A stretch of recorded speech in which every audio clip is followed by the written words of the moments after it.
सम्राट जी, भैया आप के खातिर भैया काहे लेके आयल बड़ा बेकरा के यहाँ?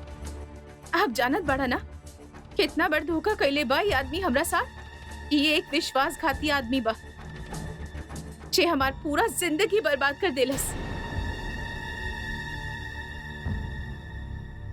इज्जत से बात कर आदिति, पति बात तुम्हारी। आओ भाई।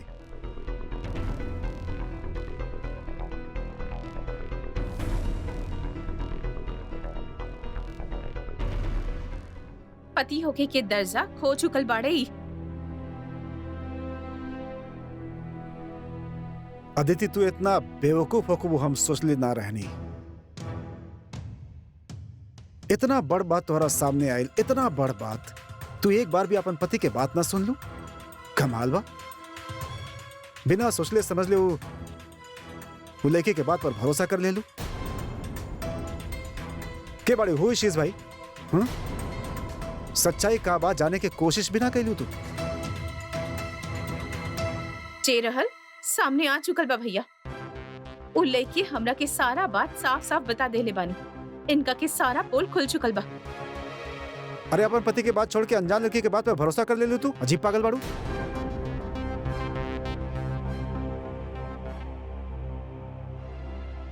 वो घटिया लेके आयल, अपन काम करके चल गए तो फंस गए ओकरा जाल में। बस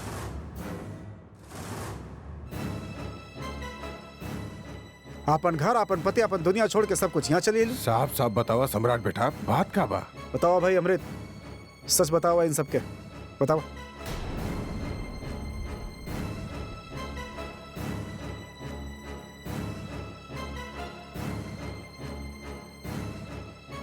आदित्य उ लड़की बुरी तरह से हमारा पीछे पड़ल रहे।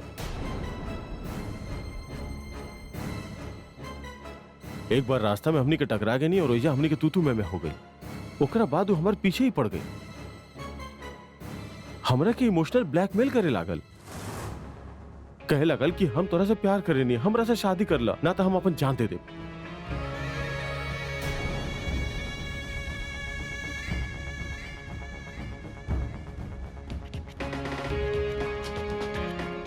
तोहरा के भी फंसा दे, कहीं के ना रहबा। अदिति, पहले हमरा लागल कि वो भोला भाली बिया, हम समझावे के बहुत कोशिश करी, लेकिन हम एक शादीशुदा आदमी बनी। लेकिन बस वो एक ही बात के रट लगावत रहे कि हमरा के कुछ नहीं चाहिए, बस तू चाहिए, शादी कर ला हमरा से।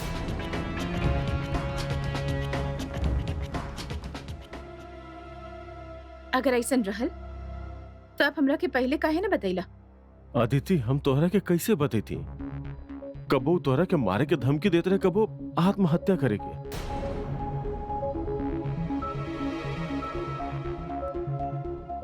ऐसे में हम डर गए रहनी अदिति कि कहीं वो कोनो गलत कदम ना उठा लेवे। और ऐसे में हम ही निशाना बनती तब भी।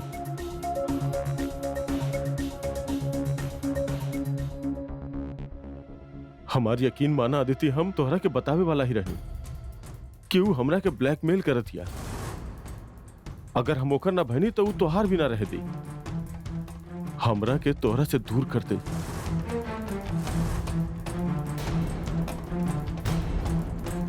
हम बहुत कोशिश कैनी अदिति, लेकिन वो दिन वो कर ही दे जेकर हमरा डर रहे।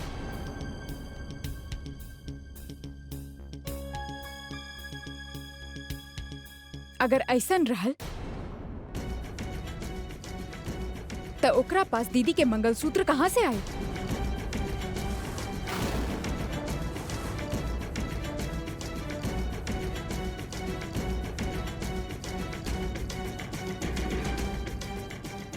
ये तो हमरा के भी नहीं पता भाभी जी, लेकिन जब एक दिन वो घर आयल रहे तब ओकरा आदिति के मंगलसूत्र मिलल होगी। घर? ओ घर आयल रहली? ओ घर कब आयल? अदिति, एक दिन तू नहात रहलू तब वो घरे आ पहुंचल। हम तो हर डर से ओकरा जल्दी जल्दी बाहर निकाले की कोशिश करनी, और वही वक्त शायद वो मंगलसूत्र ओकरा हाथ लग गई होगी। हम ना माना था नहीं ये बात के। इस साफ झूठ बोलत बड़ा आप। उर्मी, ये घर के दामाद से बात करता नहीं आप।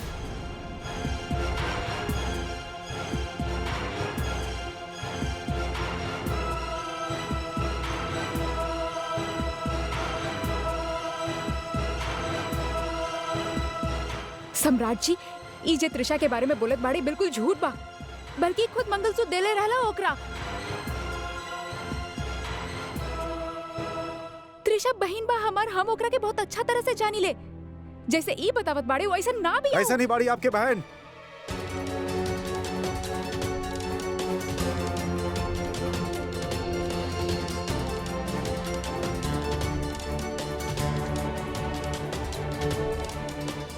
ऐसा नहीं बाड़ी।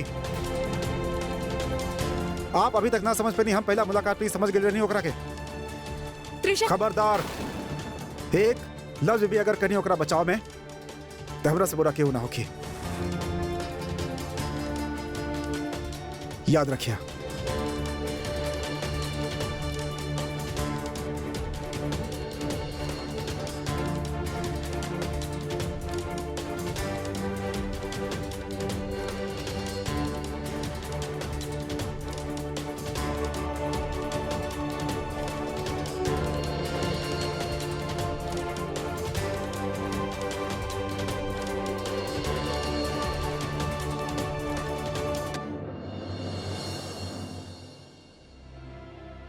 हम तोरा के खोलना चाहत रहनी, यही खातिर डर डर के एक एक कदम रखत रहनी, ताकि तोहार साथ कबो न छूटे, ताकि हमनी के प्यार पे कबो कोनो आँच ना आवे। अब देखा ना अदिति, आखिरकार उहे भय जेकर हमरा के डर रहे, एट लास्ट वो लेके हमनी दोनों के बीच में दरार डाले में कामयाब हो गई। अदिति, हमनी के रिश्ता का इतना कमजोर बा कि एक छोट से गलती के वजह से टूट के बिखर जाए।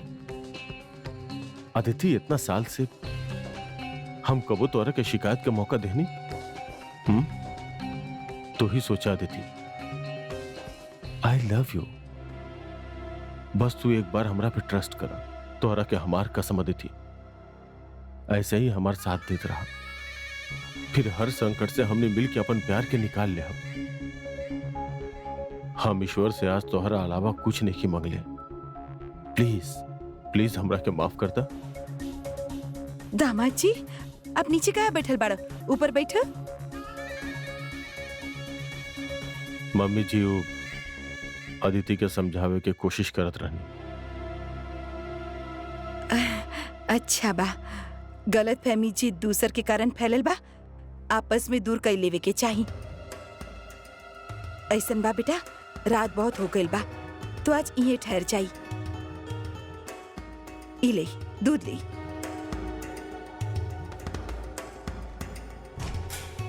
ई ले बिटिया।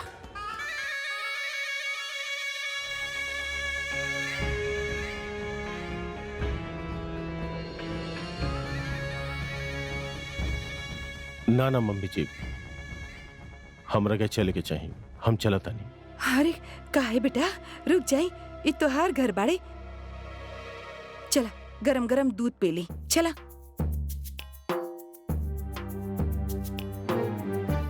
बेटा रुक जाई, तोरा के कहीं भी जाए की जरूरत नहीं खे। हाँ देखा रात कितना हो गल बाड़े। ना मम्मी जी, हमार रुकल तो मुश्किल बाप। आदित्य की नाराजगी से हम कैसे रुक सके नहीं हैं, वो अभी तक माफ नहीं के कैले हमरा के। अगर ऐसा में रुकब तब बेहयाई होखी ना।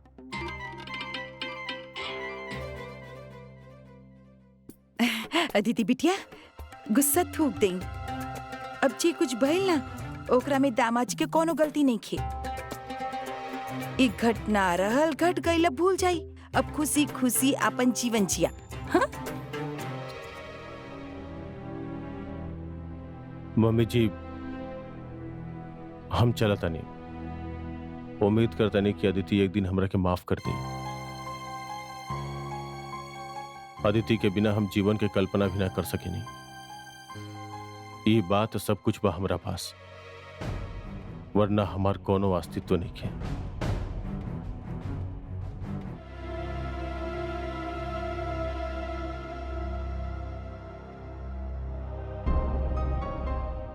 बाय अदिति, अपन ख्याल रखो।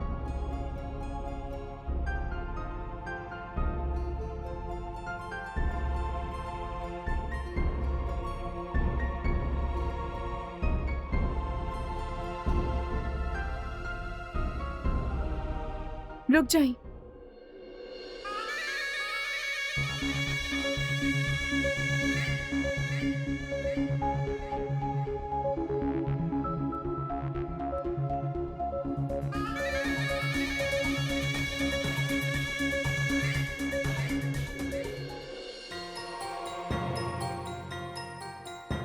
सम्राट जी, जे कुछ भी भइल ओकरा में त्रिशा जिम्मेदार नहीं थे।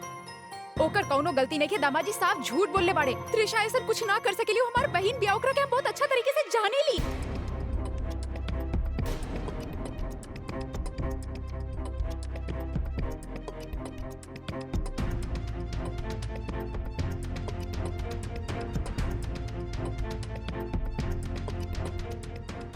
फिर है बात।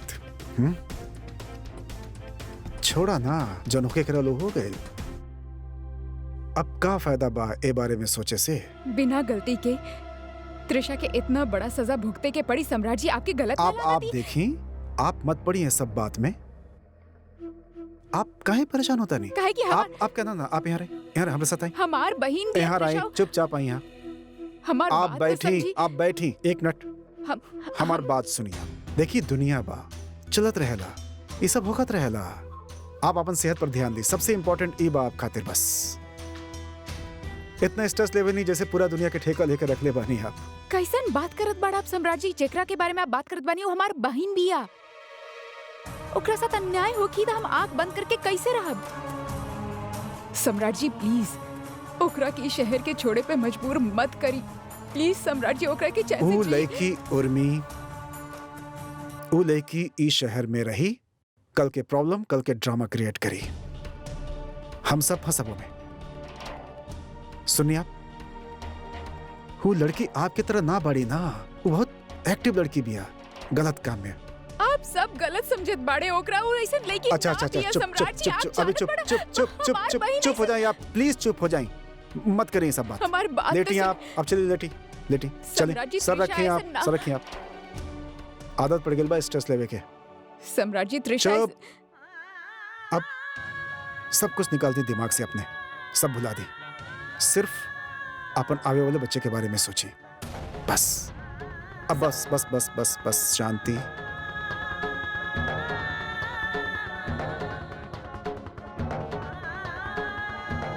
त्रिशा, हम तहरा साथ इतना बड़ा अन्याय ना होके दे कौनो कीमत पे ना।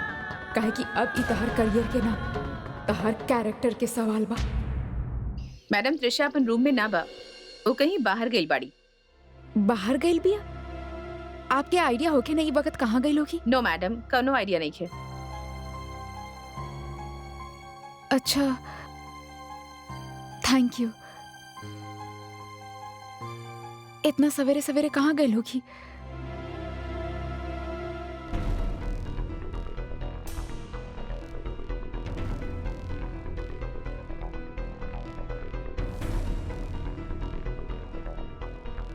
फोन काहे ना उठा रहल बिया? कहाँ बाड़ू तू त्रिशा? निराश तो तू हमने के बहुत के लिए बाड़ो त्रिशा, और सबसे ज्यादा उर्मी के। त्रिशा हो तोरा खातिर हमेशा अपन घर से लड़त रहली, और तू ओकरा के ही घर में समस्या खड़ा कर देलो। वो भी ऐसन की ओकर ननद के घर टूटे के कागार पर आ गइल बा त्रिशा। मौसा जी, हम खुद धोखा के शिकार बन गई बानी। सच मानी, हमके अमृत के बारे में कुछ ना बता रहा। वो तो हमरा साथ भी विश्वासघात कैली बाड़ा। वो लड़का अच्छा ना बा मौसा जी। उ लड़का के अच्छा बुरा होके से हमनी के कोनो फर्क ना पड़त।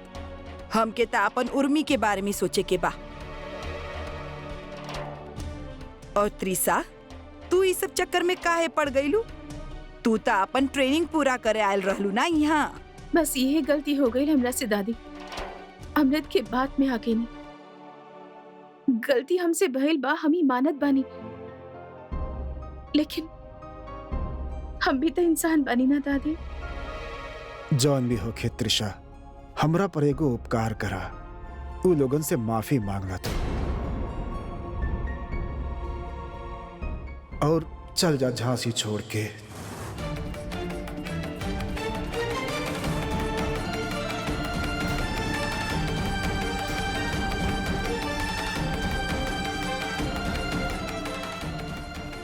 ये अब कहा करल बाड़े मौसा जी?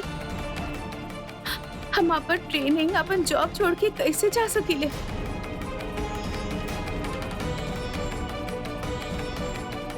यहाँ से तो काफी पहले ही निकल चुकल बाड़ी हूँ, शायद छुट्टी लेने बाड़ी आज के हूँ। छुट्टी ले ले बिया। हाँ,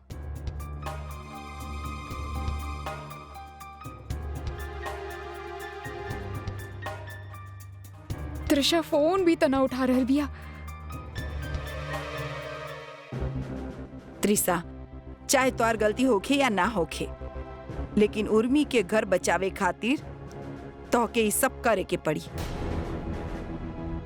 हे भगवान, ये कैसन परीक्षा ले रहा बाड़े हमनी के। हमारी एक बेटी के घर बचावे खातिर दूसरा बेटी के पूरा जिंदगी के मेहनत, पढ़ाई लिखाई सब दाव पे लगावे के सत रख रहल बाड़े। तोहर हमनी पे बहुत बड़ा एहसान होके त्रिशा बेटा।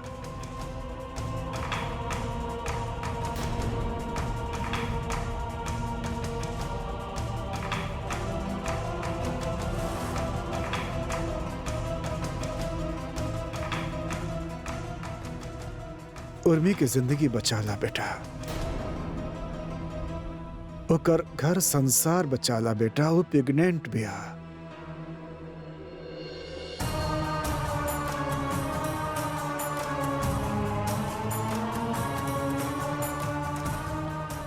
त्रिशा बेटा, अगर कुछ भी एहर ओहर हो गल तो सब खत्म हो जाई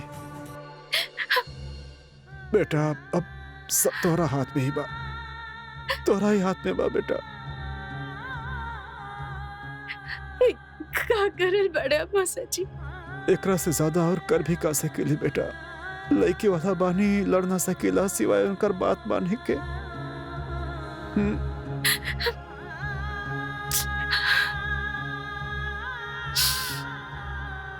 ठीक बा मौसा जी, अगर आप ये चाहत बड़े तो हम यहाँ से चल जाए।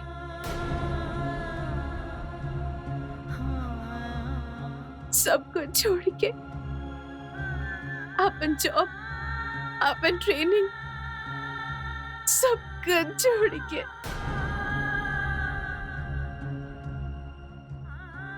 अगर आपके ये मर्जी बा मौसा जी, तो हम यहाँ से चल जाए।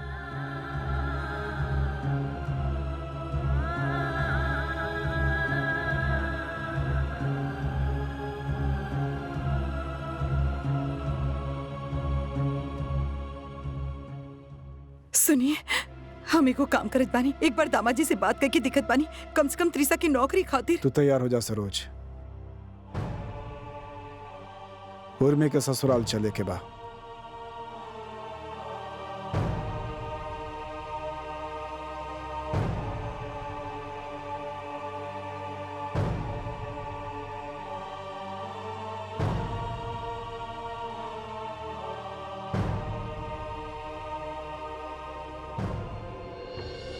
अच्छा दीदी, ये बतावा, आपकी पुलिस में सिलेक्शन हो गई?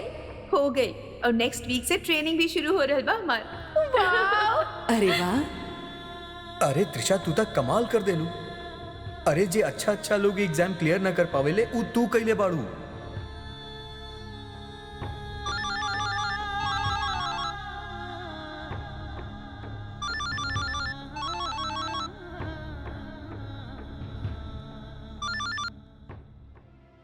त्रिशा, तू कहाँ बाड़ू? हम कब से तरह के फोन लगावत बानी, तू फोन काहे नहीं उठा रहल बाड़ू? बाड़ू कहाँ तू? तार हॉस्टल आइल बानी तारा से मिले, तार कौनो खबर ना बा, बाहर का बा? तू हॉस्टल काहे गइल बाड़ू? तारे से बात करे त्रिशा। देखा त्रिशा, तू केहू के भी बात में ना आईबू, तू केहू के कहल कुछो ना करबू, केहू से भी माफी ना मांगू, समझ लू तू? त्रिशा, जे कुछ भी भइल उमे तहार कौनो गलती ना बा। बिना वजह तू केहू से माफी मांगा या अपन काम छोड़ा, ई हमके बिल्कुल मंजूर ना बा त्रिशा। बेवजह के सजा तू ना भुगतबू। रहे दा उर्मी, चाहे दा बात के। और जे कुछ भी भइल ओमे कहीं ना कहीं गलती तो हमार भी बा। इनफैक्ट पूरा गलती हमार ही बा। यही खातिर सजा के हकदार तब बनिए चुकल बानी। और का पता ई सजा हमरा के कौनो सबक सिखाए खातिर मिलल होके। त्रिशा, तू कैसन बात कर रहल बाड़ू? तू इतना जल्दी हार कैसे मान सकेलू? बस उर्मी, थक गइल बानी हम। अब खत्म करा बात के, चाहे दा एकरा के। और तू अपन घर जा उर्मी। ना त्रिशा, हम जौन त्रिशा के जानत आनी, उ कबो गलत के सपोर्ट ना करी। उ हार माने वाला में से ना बिया, उ गलत के खिलाफ लड़े वाला में से बिया। और लेकिन बात जब अपनन की आवेला तो सब कुछ बदल जाला। अब हम रखत बानी फोन, ठीक बा?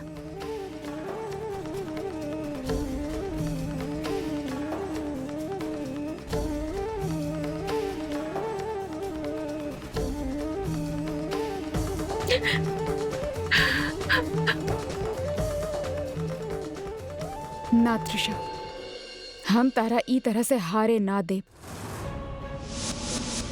कौनो भी कीमत पे ना।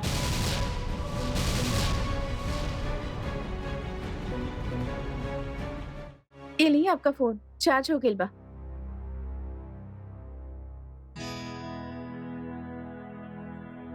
दामाद जी, आप काम का करे ने?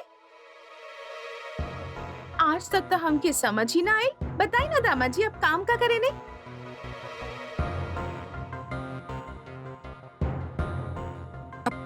बहू तू भी ना काहे तंग कर रहल बाड़ू दामाद जी के? इतना साल बाद पहला बार घर आइल बाड़े, इनकर खातिरदारी करे के चाहिए। और तू बाड़ू सवाल दाग ले जा रहल बाड़ू बेकार में। हम इला बेटा, तू हलवा खाई।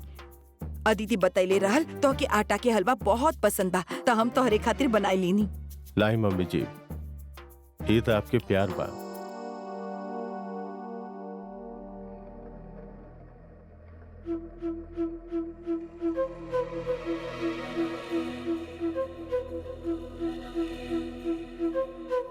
उर्मी कहाँ भैया? ओ बाना, मंदिर गइल बानी। आज अमावस बाना, तो होखे वाला बच्चा के अच्छा स्वास्थ्य के कामना खातिर गइल बाड़ी। अच्छा, गुड।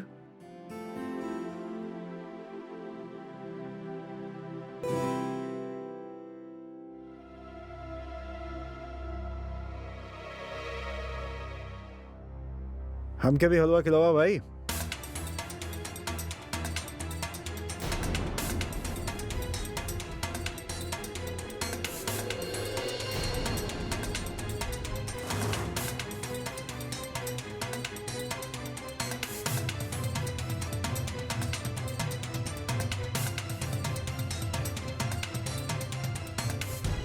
का बात बा, का टाइमिंग पर बनल बा हलवा भी। डबल टेस्ट है। चला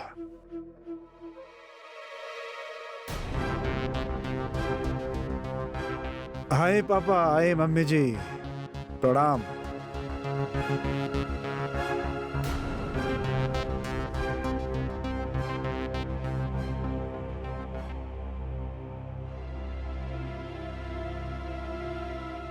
नमस्ते बेटा, नमस्ते।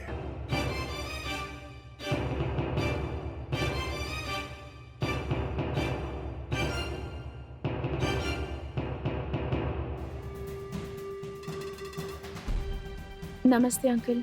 नमस्कार।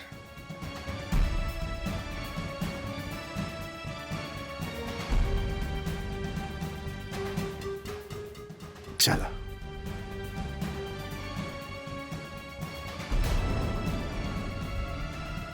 बैठी बैठी बैठी।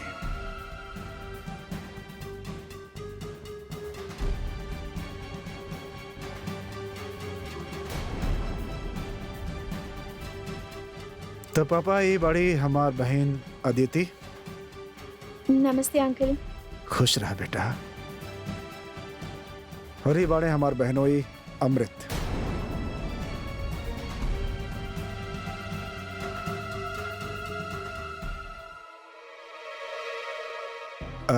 अदिति बेटा, जे कुछ भइल ओकरा खातिर हम माफी चाहता नहीं। दरअसल त्रिशा के पता ही ना रहे कि पापा क्या करा था नहीं। आप क्या माफी मांगा नहीं? ना ना ना ना ना, आप ऐसा कुछ ना करब। आपके गिल्ट फील करके जरूरत नहीं है। माफी तो इनके मांगे के बाद ई मांगी है माफी सबके सामने, हरू भी हमार बहन के पैर छू के।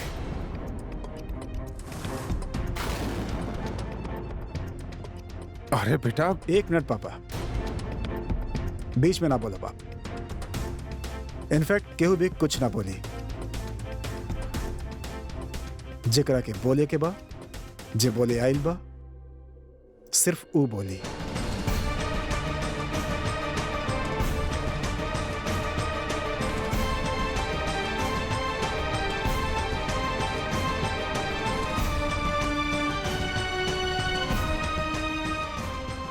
मतलब फिलहाल सिर्फ और सिर्फ त्रिशा जी बोली हन।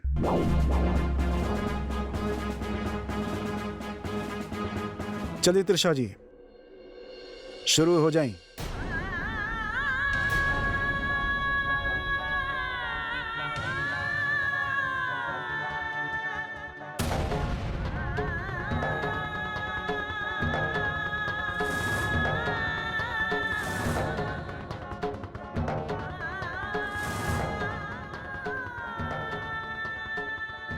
चलिए जल्दी करिए। देखिए, आपके सब काम खातिर हमारे पास अलग से समय नहीं है। I am a busy man.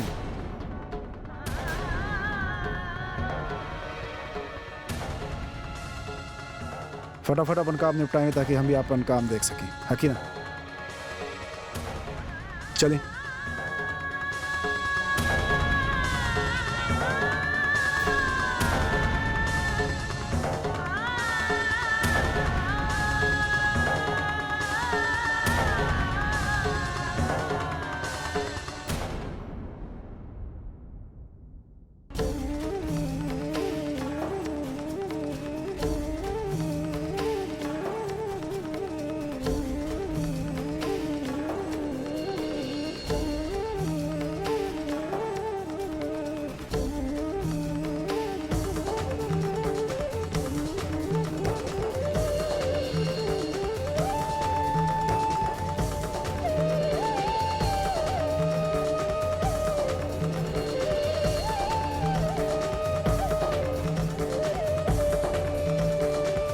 रुक जा त्रिशा।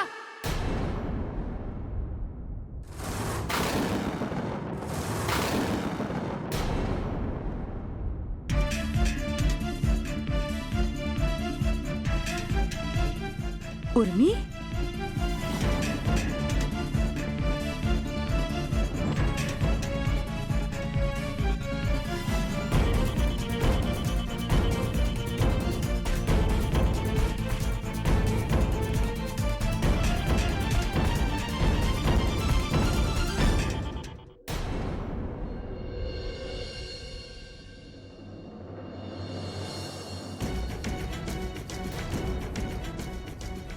बिना गलती के माफी ना मांगबू तू।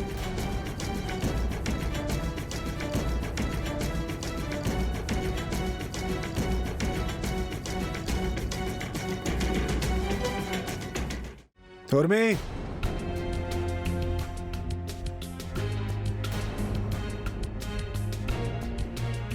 का चल रहल बा सब भाई? का हो रहल बा? और ये माफी काहे ना मांगी हन? काहे कि निर्दोष बिया सम्राट जी, एकर कोनो गलती ना बा। ई ऐसन कोनो गलत काम ना कैले बिया जेकरा वजह से एकरा माफी मांगे के पड़ी।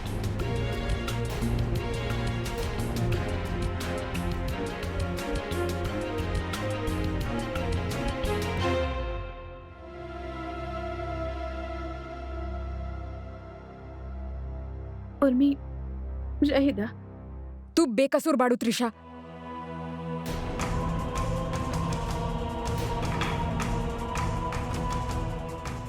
और ये बात आप बहुत अच्छा तरीका से जानत होगी ना दामाद जी।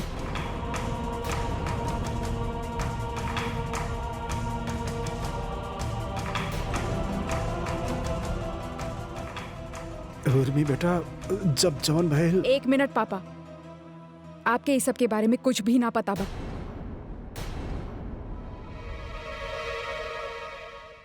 अब सारा असलियत सबके सामने खुद बताइए या ना। का बकवास करत तनी आप? उर्मी, का बोलत का बानी आप? जैसा सच बता चुकल बा अमृत, का है भाई? हाँ? फिर त्रिशा जे के लिए ओकरा खातिर ओकरा माफी मांगे के पड़ी। पूरा झूठ रहल सम्राट जी।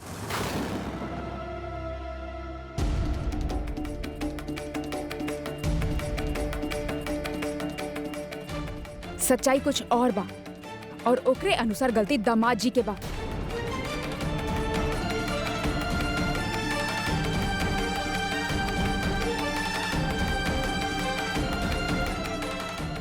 ई धोखा देले बाड़े दीदी और त्रिशा के।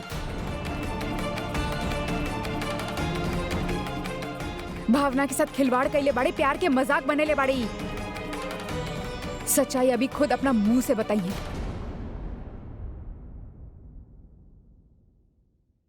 त्रिशा इनकरा से ना, खुद त्रिशा से माफी मांगी है। माफी मांगी कि ना आप?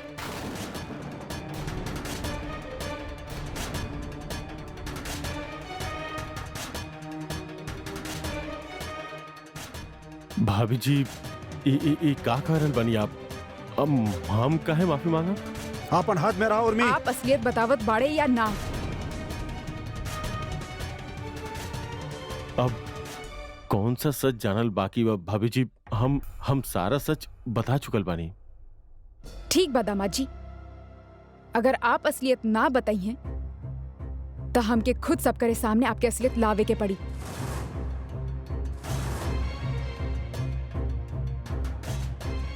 मुक्ति भैया, इधर आई।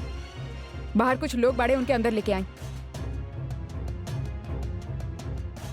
का ड्रामा कर रहल बानी आप? 1 मिनट सम्राट जी, बस 1 मिनट।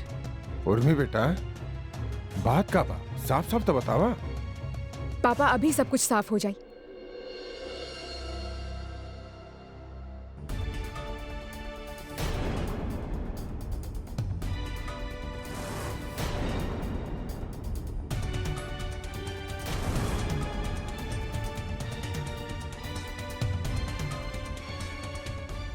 इका बड़े के बाने लोग भाई?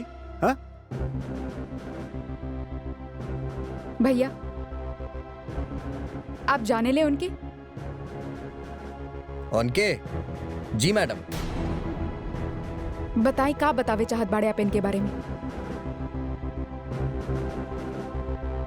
ये आवत रहले, मैडम से बात करत रहले, मैडम के कॉफी पिए खातिर कहत रहले। और हमारा साथे चल के कॉफी पिए के पड़ी।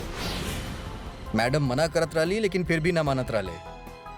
जान ना पहचान और चल दे आपके साथ कॉफी पिए खातिर। रोज रोज चक्कर लगावत रहले, मोटरसाइकिल लेके घूमत रहले, इंतजार करत रहले मैडम के। मैडम ना आवत रहली तब्बो वहीं खड़ा रहत रहले। त्रिशा के बार बार मना करे पे भी उनके पीछे हॉस्टल में, मार्केट में घूमत रहने। कैसन बानी मैडम आप? कॉफी ड्यू बा आपके? फ्री होकर तो चली। और बहुत बदतमीजी से बात करत रहने, मना करे पे भी आ जात रहने।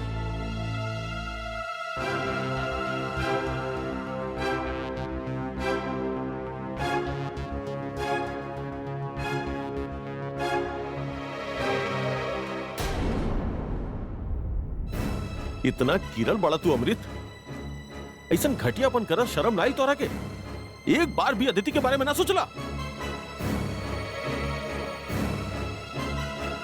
आप जे कहले वो गलत तो रहली, और अब त्रिशा से माफी मंगवा के और भी गलत कर रहल बानी। एकर इतना साल के मेहनत, इतना साल के पढ़ाई आपके एगो धोखा के वजह से बर्बाद होके जात रहल। यही से मजबूरन आपके कच्चा चिट्ठा सबके सामने लावे के पड़ल। कितना में खरीद ले बड़ो आप तीनों के?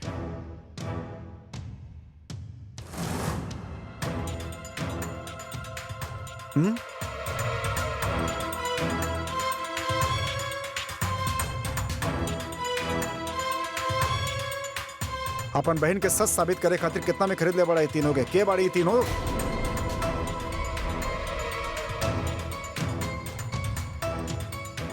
के बाड़ी बोली? झूठ खरीदल जाले सम्राट जी।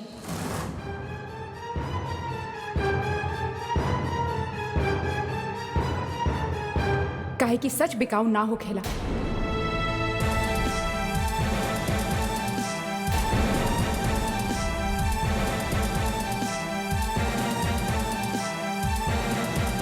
अभी अगर शक बा आपके तो दामाजी के असलियत के हम और भी परत दर परत साफ खोल सकेले।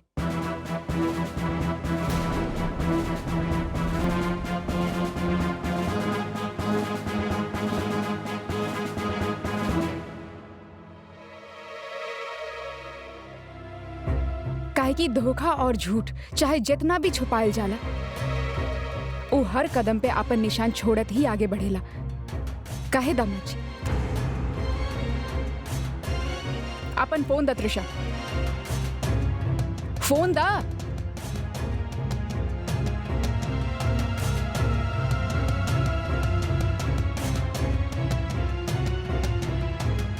हमार बहन के पीछे हाथ धो के पड़ल रहे दामाद जी।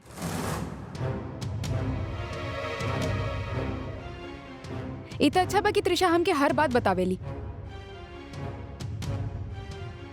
शक अभी भी बाकी बा आपके पास? त एकरा के सुन ली। हम तोहरा बिना नहीं रह सकत त्रिशा। अब तू ही हमार सब कुछ हो।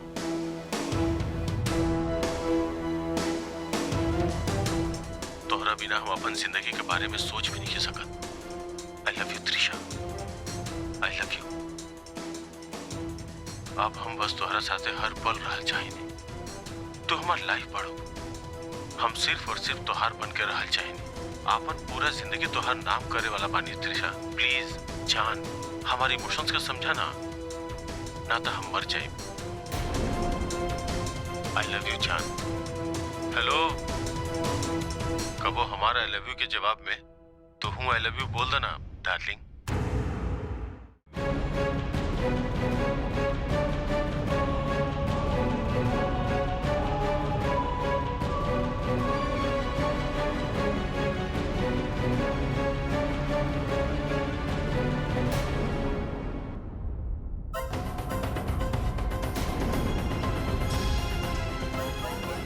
अभी आवाज के तना नकारी है न सम्राट जी।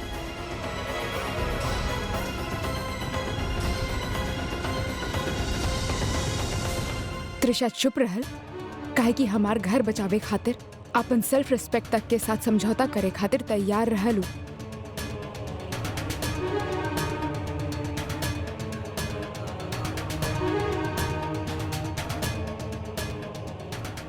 लेकिन हमके ही मंजूर ना सम्राट जी। केहू बेगुनाह के बिना कोनो गुनाह के सजा काहे मिले? और त्रिशा बिल्कुल निर्दोष भी है।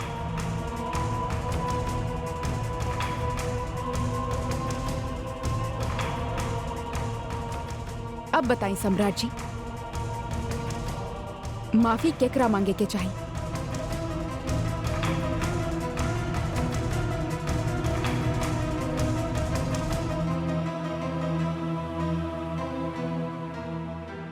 उर्मी बेटा, देखा अब जोन हो गेल सोन हो गेल। ए बात के यही खत्म करता बेटा।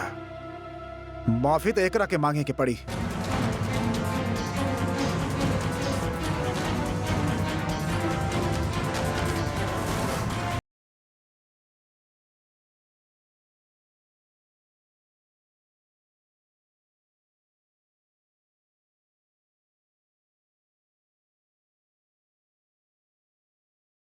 जाए मिस्टर गुनहगार, माफी मांगे त्रिशा से। जा।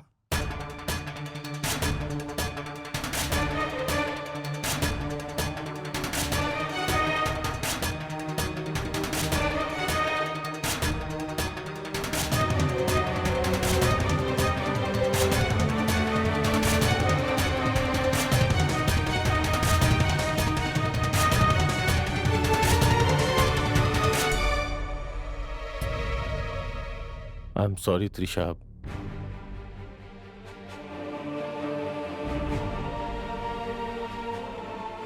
हम तोरा साथे बहुत गलत कहनी, प्लीज हमरा माफ कर दी।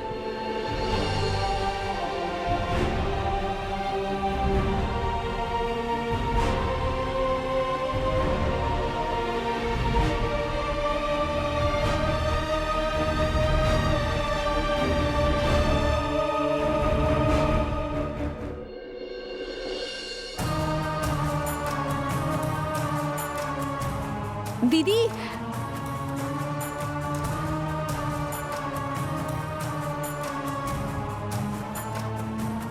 अच्छा समझी जी, हम चला तनी। शब्द नहीं खे हमरा पास, लेकिन हो सके तब माफ कर दिया हमरा के।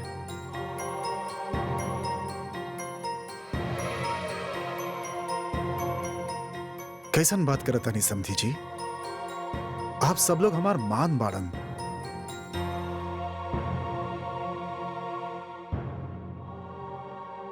नमस्ते।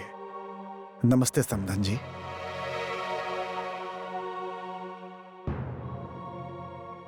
चला सरोज।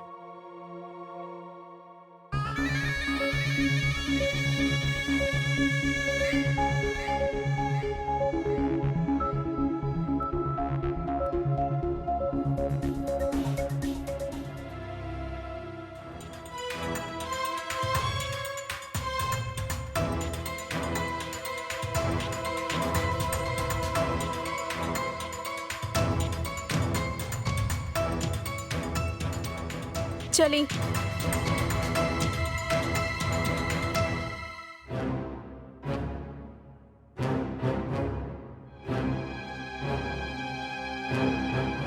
अगर खेल खत्म हो गई होके तो निकल जाए यहाँ से, वरना तोहरा जेल कोना जुर्म में भेजे के बा ई सोचला के जरूरत नहीं है हमरा।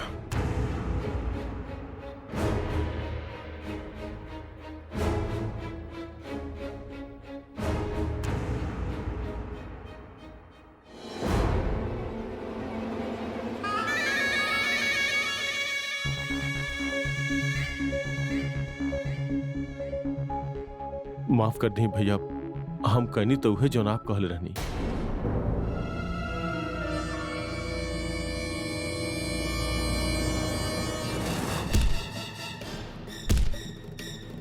एगो आसान काम सपले रली, वो भी ना भेल तोहरा से। भैया भैया माफ कर दी भैया, भैया भैया। छोड़। माफी मांगबा, माफी मांगे के लायक ना बड़ा तू। माफी मांगबा हमरा से। भैया भैया हमरा काहे मार रहल बनी? हम तो उहे कहनी जो आप कहले रहनी। अब आपकी बीवी जासूस निकली तो में हम क्या करी? डार्लिंग जानू, आई लव यू। अब ऐसा लफू जना टाइप के वॉइस नोट भेजे के कर दे रहे? क्या कर दे रहे? अब भैया उतब पहले ही भेज चुकल रही हम। ते काहे भेजला? आशिकी सोचत रहे? हाँ लल्लू, के दिमाग में भूत सवार रहे सर पे कि नाटक करत करत मजा आवे लगल रहा। हाँ सोच ले हो बाना कि लगे हाथ मिल जाते का बुराई बा। हाँ सोचला ना? हाँ सोचला कि ना? हाँ बताइला कहना साले। भैया आप कुछ भी ना कहनी और हमारे दिमाग से भी मिस हो गई। आज पहला बार तोरा वजह से हार भइल बस सम्राट सिंह राठौर के। तोरा वजह से लेके हमरा के सुना के चल गेल जो ना जमना पैर के नीचे आ गेल रहे। भैया हम तो सब सच बता देले रहनी। सच बतेले रहला? हाँ सच बतेले रहला? पूरा दुनिया के उल्लू बनावत रहला, सोचला कि हम के भी बना देवा। हाँ आज तोहरा वजह से बेइज्जती के घूंट पी के जेली हैं हम, तोहरा वजह से। भैया गलती हो गई, ये बात माफ कर दी। एक मौका दे दी हमरा के। भैया आपके खातिर तो जान भी हाजिर बा हमार।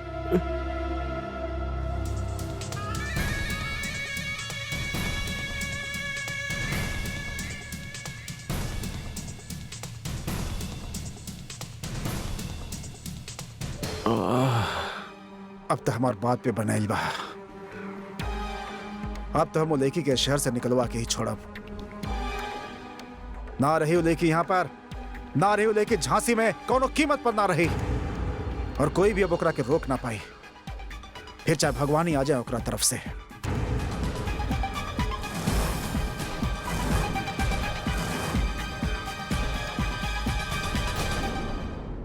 जुबान बचावी ऐसा जालसाज लोगन से। कितना झूठ बोले ले दामाद जी कसम से। अरे ऐसा बेलगाम झूठ बोले वाला इंसान के ता हम पहला दफा अपन आँख से देख ले बानी। छी, बहुत खतरनाक आदमी बाड़े ये दामाद जी। झूठ पे झूठ, झूठ पे झूठ, झूठ पे झूठ बोल बोल के ऊंचा इमारत खड़ा कर देने जे आज जाके भर भरात के गिरल बा। हाँ बेचारी अदिति, नसीब फूट गई लोग रखे जेकरा के ऐसा आदमी मिलल बा। अरे मिलल का उ तो खुद चुन ले बाड़ी अपन बदनसीबी के। लेकिन ई बात भी बा कि केहू केहू के दिल के अंदर घुसी के देख त ना सकेला ना। बेचारी निगल त गइल जे उगलल भी नहीं के जा सकेले। जिंदगी बर्बाद हो गइल हम तो कहत बानी।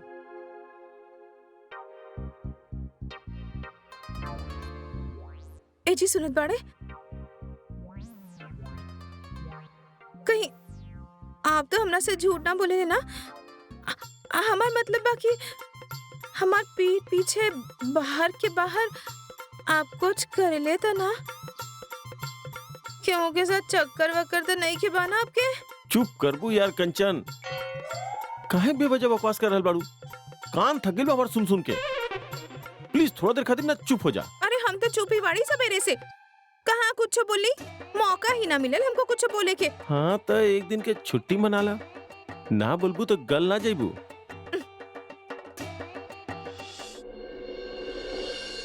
मैक जी सबके दिखाई ना कि हम सेलेक्ट हो गइल बानी। हाँ दिस इज रियली ग्रेट न्यूज। अभी कल तो हम भाभी के फोटो मेल केले रहनी और देखा ओकर रिप्लाई भी आ गई। भाभी जे बाड़ी एड फिल्म खातिर फाइनलाइज हो गई बाड़ी। हाँ मैक जी अब आगे का करे के बा? आगे हमने की कौन कौन सी तैयारी करे के बा? अब तैयारी करी मुंबई जाए के। वहाँ जेबू तो वहाँ एक छोटा सा लुक टेस्ट होगी, ओकरा बाद सीधा शूटिंग। भाभी आपके तो गाड़ी निकल पड़ा। हम अभी जाके तैयारी करत बानी। हाँ, जाई। रुक जा रश्मि, ई नाटक करे के कोनो जरूरत नहीं है। तू कहूं नहीं खिजात।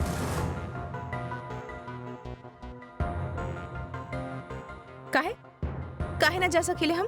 जमीन पे रहा समझ लू। दिमाग खराब करे की जरूरत नहीं है। रश्मि, गौरव सही कर हल बा। बेकार के चीज में फंसे के कोनो मतलब नहीं खे। ये सब छोड़ा। आप लोग का चाहत बड़े? अरे एक मौका तो मिलल बा हमरा के आपन सपना पूरा करे के, और आप चाहत बाड़े कि हम ओकरा के भी खो देई। अरे दिमाग खराब हो गेल बका तहार। तू कहूं नहीं खिजात और ई हमनी के आखिरी फैसला बा, समझ लू। हम जाइब।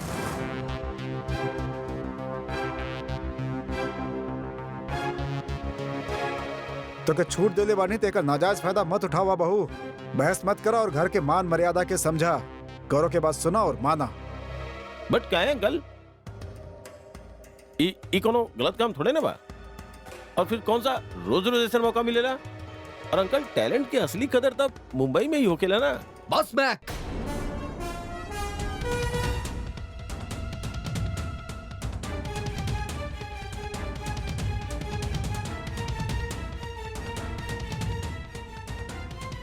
ऐसे ज्यादा दखलंदाजी हम बिल्कुल बर्दाश्त ना करब।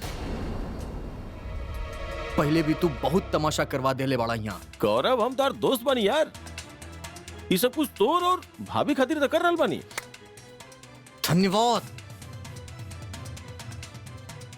बहुत बहुत मेहरबानी। कृपया करके हमरा बारे में और हमार बीवी के बारे में सोचल बंद कर दो। ओके समझ गए नहीं हम। अरे तू भाभी के लेके ना इनसिक्योर फील करेला, डरायला तू डरायला कि कहीं भाभी तोरे से ज्यादा सफल ना हो जाए जिंदगी में।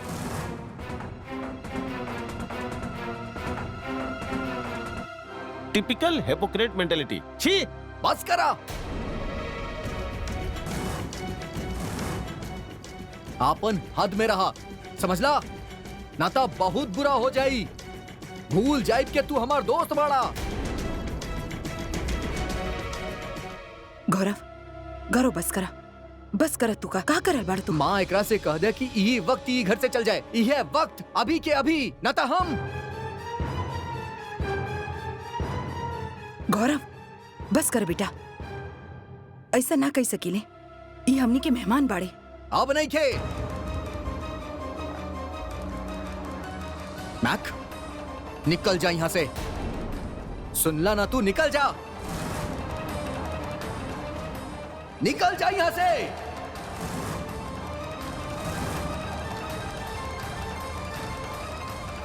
हाँ हाँ, हम भी ऐजा एक पल भी नहीं रुकल चाहत।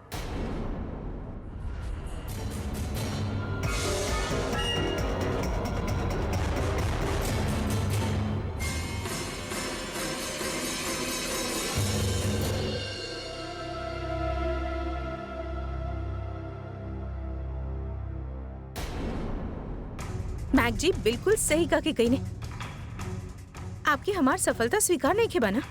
अरे जले ले आप हमरा से।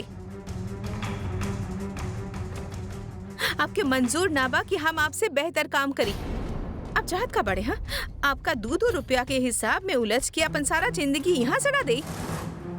यह चाहत बड़े ना आप। अरे खुद तक कुछ ना कर पाइला और अब हम करे चल गए नी तो आग लग गई आपके मन में। रश्मि!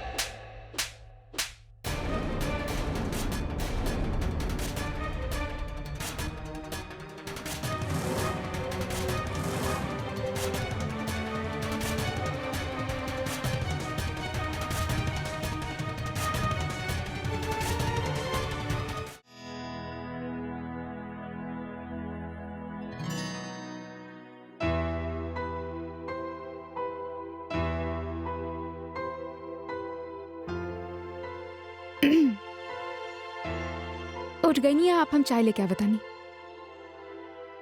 1 मिनट। जी यहाँ आई।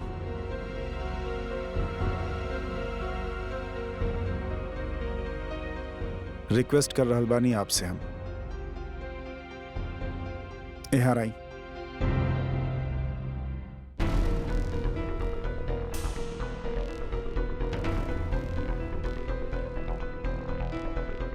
बैठी प्लीज।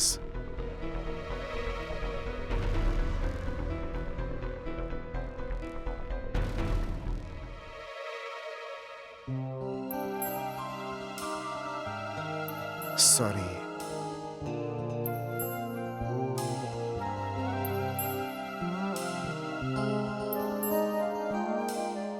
सॉरी काहे खातिर? त्रिशा के गलत समझे खातिर।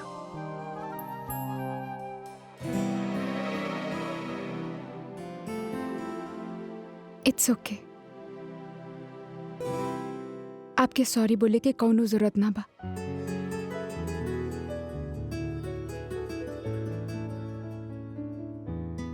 त्रिशा के सच सब करे सामने आ गए और सबसे इम्पोर्टेंट आपके जो त्रिशा के प्रति गलत फहमी रहल वो दूर हो गए।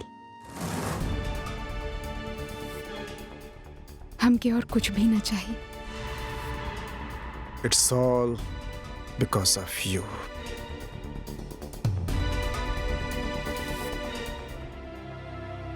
I'm proud of you भाई।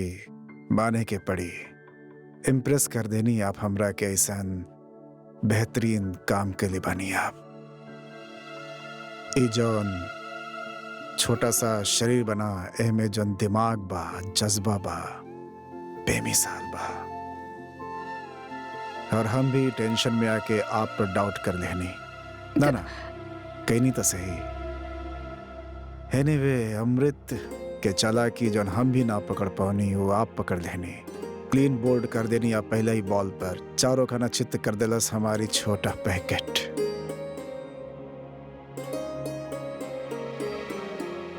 बात हमार बहन के कैरेक्टर के रहल सम्राट जी। इतना तक करब बनेला हमार। हाँ बिल्कुल बिल्कुल भाई। जब आपन लोग के कैरेक्टर आपन लोग के चरित्र पर बात आ जाए तो इतना तक करे के पड़ेला। आदमी कुछ भी कर गुजरेला, दुनिया हर से हर कर देवेला।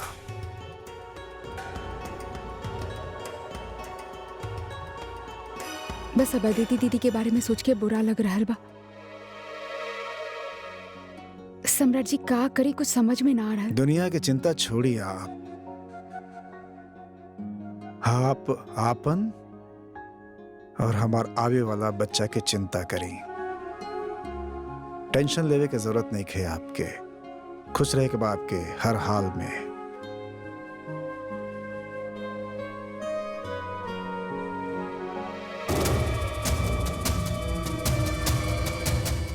अदिति, अब तो सांप के पहचान जात हो ना। ई कौन सी बड़ी बात बा? सांप के तो छोट बच्चा भी पहचान अरे ले। हाँ, हम जानता नहीं, लेकिन जब अदिति छोट रहे ना तो केचुआ के सांप समझत रहे। हाँ? और खूब रोत रहे।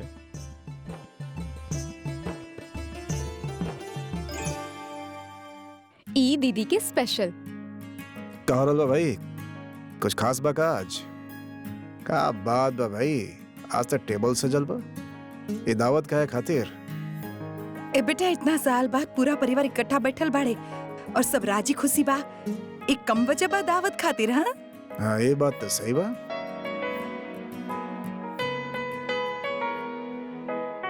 थैंक यू भैया जी, आप हमरा के माफ कर देला।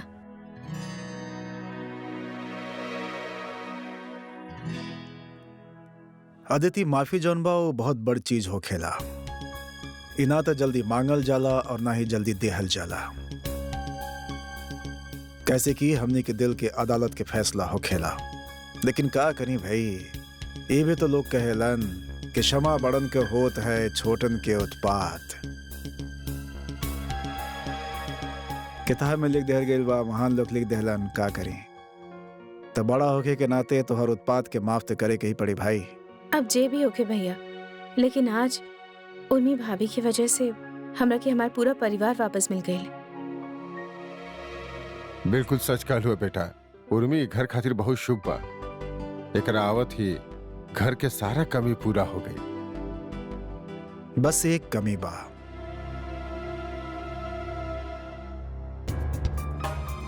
का? तोरा के ना लगा था अदिति? का भैया?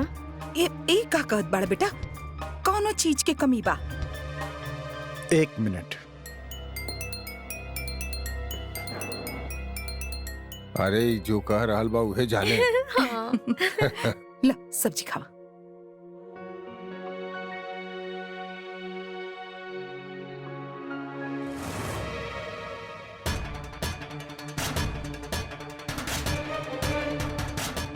दामाद जी,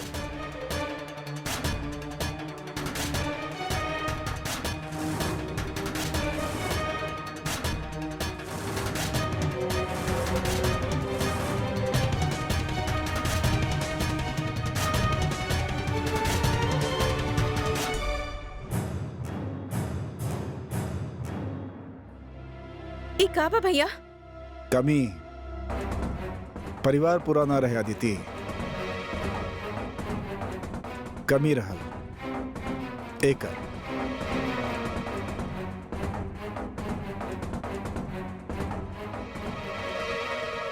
एक कोना खाली रहे। अब देखा, हर पेड़ के शाखा, हर शाखा पर पत्ता। अरे बाप रे, अमृत। तोहार होते ही कविता शायरी निकलल बा। का हो रहल भाई? हाँ, प्लीज भैया, इतना कुछ होके के बाद हमके इनकर कोनो जरूरत ना बा। हमरे खातिर इनकर ना होखब अब कमी ना बा, बल्कि इनकरे हमरे साथ होखब हमरा में एक कमी बा।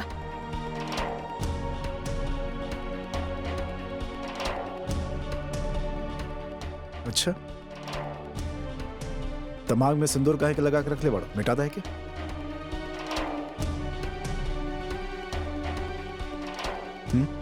ये मंगलसूत्र काहे पहन ले बड़ो? उतार के फेंक दे क्या?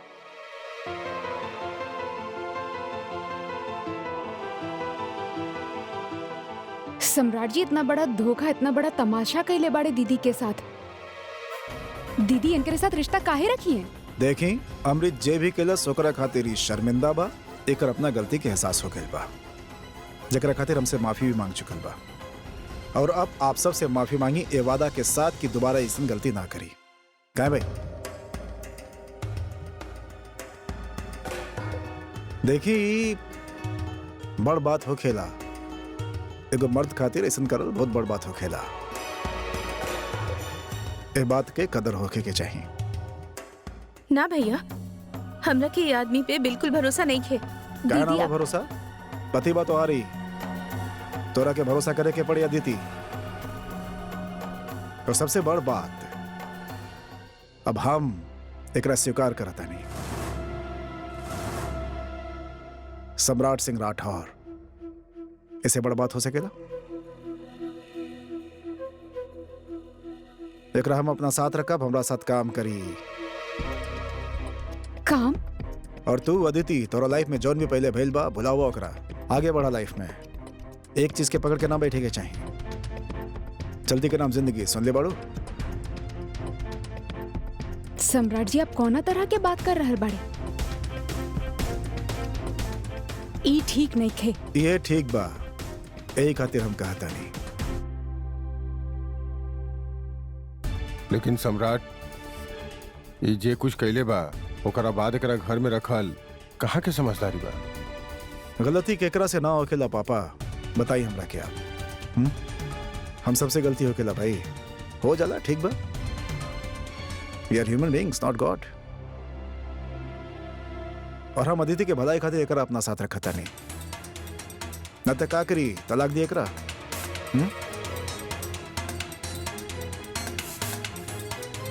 एक बार शादी करके हमने को थू करी ले बड़ी, अब तलाक देके कराई। जे तू एकदम सही कर रहल बड़ा बेटा। लेकिन भैया, ये घर के कुछ नियम कायदा बा अदिति, समाज के मर्यादा के पालन होके ला। यहाँ आज तक ना समझ लू, आज समझ ला। शादी के हमने बहुत बड़ संस्कार माने नहीं, जन्म जन्म के रिश्ता। यहाँ तलाक ना हो खेला, शादी के लिए बड़ो निभावा।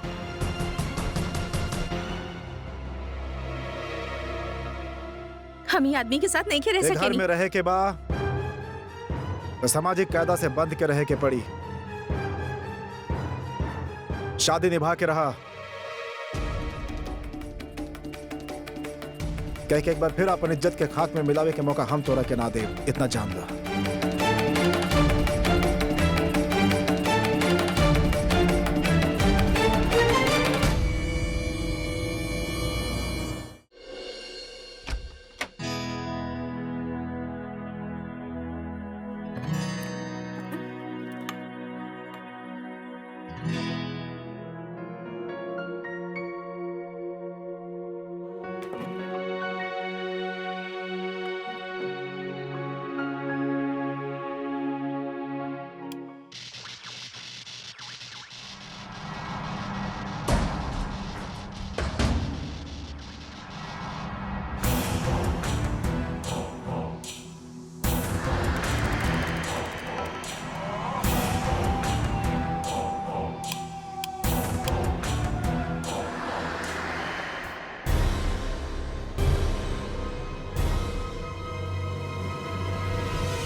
ए निशा भी ना सुधरी ना, जब देखा बदमाशियां।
केबा केबा केबा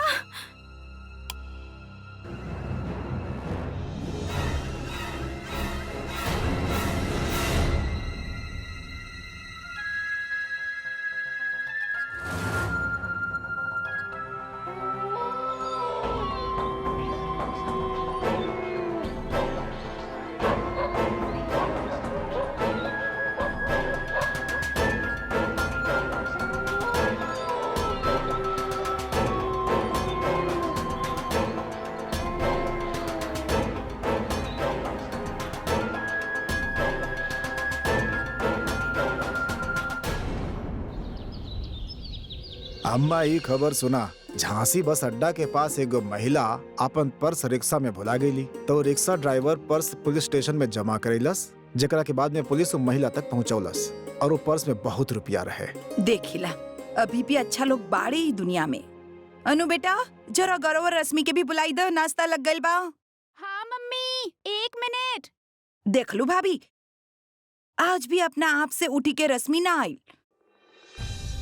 अम्मा बिल्कुल ठीक कहिले, कुछ ज्यादा ही ढील दे रखले बाड़ू आप ओकरा के।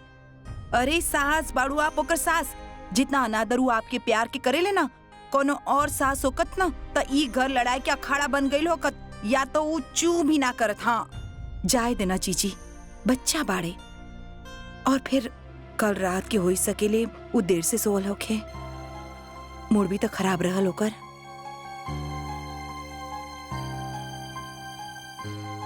देखा गौरव भी आ गई, लेकिन वो मैडम ना आई नहीं। गौरव बेटा अब गौरव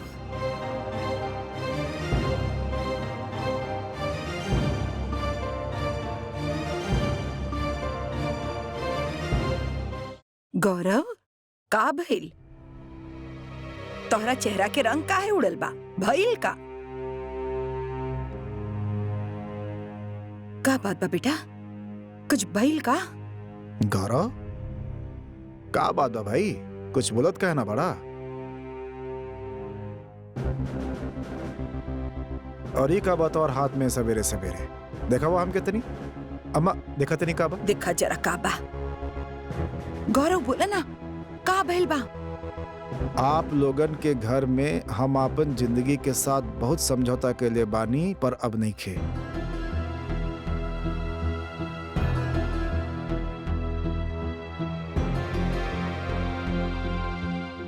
अब लाइफ हमरा के एगो गोल्डन चांस देले बा, जेकरा के हम कोनो कीमत पे मिस ना करब।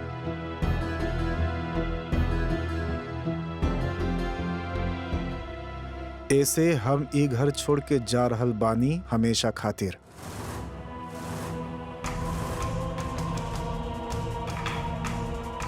हमार इंतजार मत करिए आप लोग।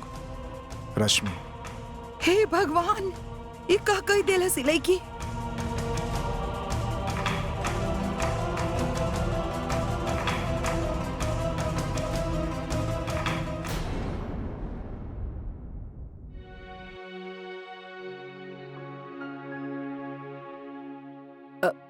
सम्राट बेटा, तू अदिति से सख्ती से बर्ताव ना करिया, काहे कि अभी वो सदमा में बा, धीरे धीरे ठीक हो जाई। बेचारी कितना परेशान बा, तोहार छोट बहन बा, थोड़ा प्यार से। सिंग लगल बा या देखते काटे दौड़ीला हम का बा? रहे भाई जैसे रहे के बा, आप तो ऐसे कहते नहीं जैसे हम 24 घंटा डंडा पकड़ के रहिला। कमाल बा भाई।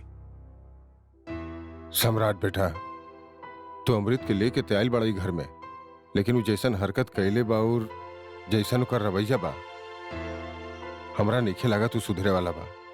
कहीं ओकरा ई घर में रखे के फैसला गलत ना साबित होके बेटा। सम्राट जी, सम्राट जी, सम्राट का जी, बात? सब ठीक था? अरे दौड़त कहाँ पड़ो सम्राट जी हम बिल्कुल ठीक बानी। मम्मी के फोन आयल कि भाभी कहीं चल गई बानी।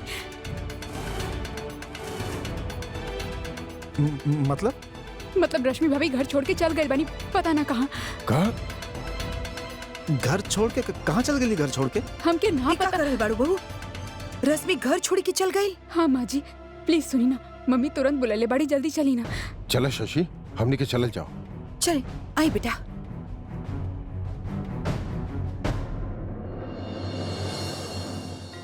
हमारा तो यकीन नहीं के हो रहा कि रश्मि ऐसा कदम उठा सकेले।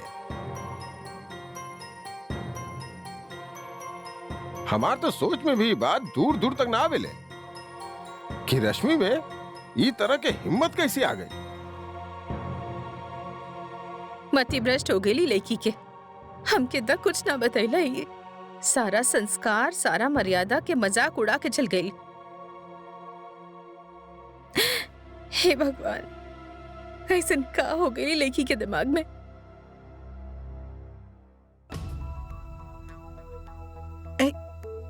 समदन जी आपसे तो कोनो कहा सुनी तो नहीं के हो गई कोनो उल्टा सीधा बात ऐसन बात जे दिल से लगाई ले लो हो क्यों? हाँ ना समदन जी ऐसन कोनो बात ना रहल। अरे एक्टिंग और मॉडलिंग के भूत सवार रहल ओकरे सर पे। विज्ञापन में काम करे खातिर तड़पत रहलू। हाँ लेकिन बुआ ओकरे खातिर भाभी ये तरह से घर छोड़ के काहे चाहिए? अरे हम पक्की बात बताई रहल बानी। उ माखन के साथ भागल बाऊ। के कहले रहे आप लोगन के वो लड़का के घर में रखे खातिर? के कहले रहे? बिना जाने समझे कौन बाऊ कहां से हलबा बैकग्राउंड का बा घर में ओकरा के जगह दे नहीं पता हुआ यार।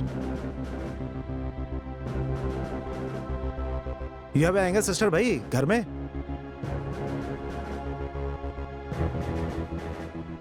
और चला दिला जगह तुम्हारा दोस्त बा मन्नी ओकरे लिमिट में रखे के चाहते रहे देखे के चाहते रहे 24 घंटा का करता का ना ध्यान देवे के चाहते रहे मेहमान के सीधा परिवार में शामिल कर लेला। बतावा बड़ा ओपन हो गए आप लोग अमेरिका में रहे नहीं अब कैला तो भुगता। और रश्मि बाड़ी बेवकूफ ओकरा में दिमाग नहीं के वैसे भी भागे लोग आगे लोग बाद में का नाम होकर माखन माखन मक्खन लगा के चल गई यहां पर। अब झेली बदनामी बहू घर से भाग गई बतावा। सही कर हलवा बेटा एक गलती तो हमनी से हो ही गई। हवन करके हाथ जला लेनी हमने। समझे जी वास्तव में रश्मि ऐसा हरकत कर दे बिया कि पूरा समाज में नाक कटवा के रख दिलस।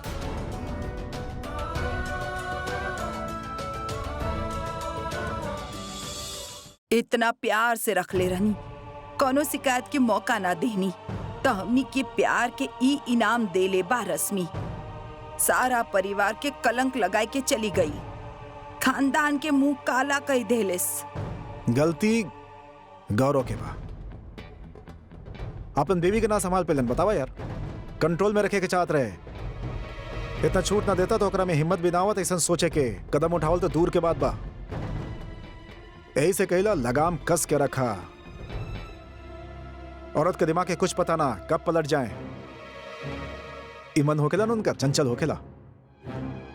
पता लगवाई ना जी ओकर कहाँ बाऊ हम समझाई तो वापस आ जाई। वो पतंग कट चुकल बा मामी जी अब डोर खींचे से कोनो फायदा नहीं खे। और रश्मि बच्ची बाड़ी का ओकरा के समझा बुझा के वापस लाए सब कुछ नॉर्मल हो जाए। लक्ष्मण रेखा पार करके गई बाड़ी हो गई तो गई अब रेखा के पार आया कि कोनो मतलब नहीं खे। आप बताइए पापा अब वो दोबारा वापस आई तो ओकरा के वापस घर में रख ले देवी बना के। आई देवी जी फिर से स्थापित हो जाए हमारा घर में कुछ ना आप दूसरे मर्द के साथ भाग्य नहीं हम आपके माफ करता नहीं बताइए। सही कहता नहीं आप सम्राट जी अब वो घर में वापस ना आए। अरे बेटी बना के रखनी है मुकरा के और वो हमने के कहीं मुंह दिखाए के लायक ना छोड़लास। बर्दाश्त करे के एगो सीमा हो खेला वो सीमा अब खत्म हो चुका बा। यही खातिर कहिला हम बहू के बेटी बनाए के कोनो जरूरत नहीं खे औकात में रखा बहुवन के नाता ही सही भत पिटवात फिर समाज में परिवार के नाम के।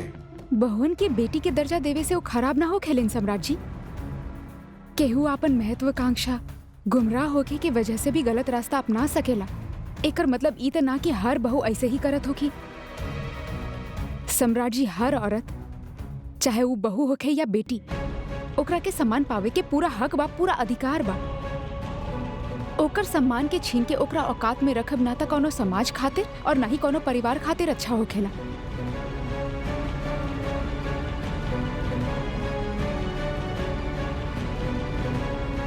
प्लीज सम्राट जी, आप रश्मि भाभी के नाम लेके सारा औरत जात पे उंगली मत उठाएं। ना उर्मी, सम्राट जी सही कहा तारे। हर औरत ही लायक ना हो खेली कि ओकरा प्यार और सम्मान दिहल जाए, और रश्मि उहे में से एक रहली।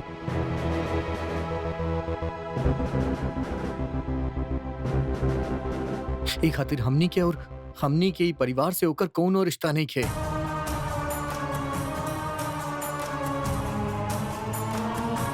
हमनी के खातिर और हमनी के घर के खातिर अब वो मर चुकल बाड़ी। भैया, आप कैसन बात कर रहल बाड़ा? भैया भैया, बात तो सुना। आपके दलील से वो सेटिस्फाइड ना हो जाए। सम्राट जी, और आप का आप ही महिला मुक्ति टाइप बात सुनाओ था नहीं हमरा के? आपके भाई के मुंह पर कालिक पोत के गेल बाड़ी, आपके सम्मान के पड़ल बा। औरतन के सम्मान, मर्दन के जन अपमान के घूट पिए के पड़ेला, ओकर का ओकर हर जना दे सकेली औरत।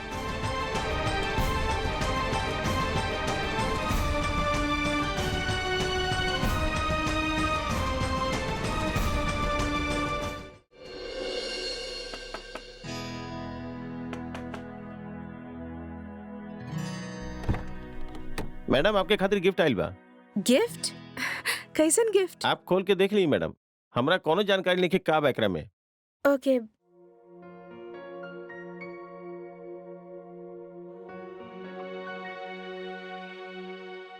देखत बानी एमे बा का।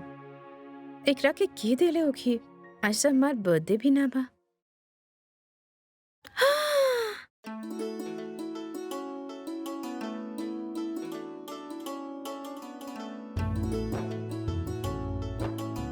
Wow,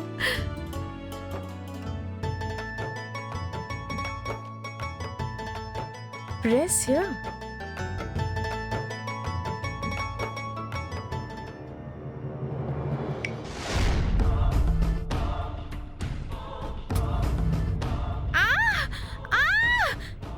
guard! गार्ड! जी मैडम। के देला सी गिफ्ट? मैडम, नाम तो नहीं के पता। एक फोट लेके आयल रहे और आपके देवे खातिर बोल के चल गई। नाम तो पूछे के चाहिए ना, दे देले भाई। ऐसे कैसे केहू से भी कुछ भी ले लेला तू? अगला बार से हमरा खातिर कुछ भी आए, केहू भी लेके आए तो सबसे पहले हमरा के बुलावा, ठीक बा? ओके मैडम।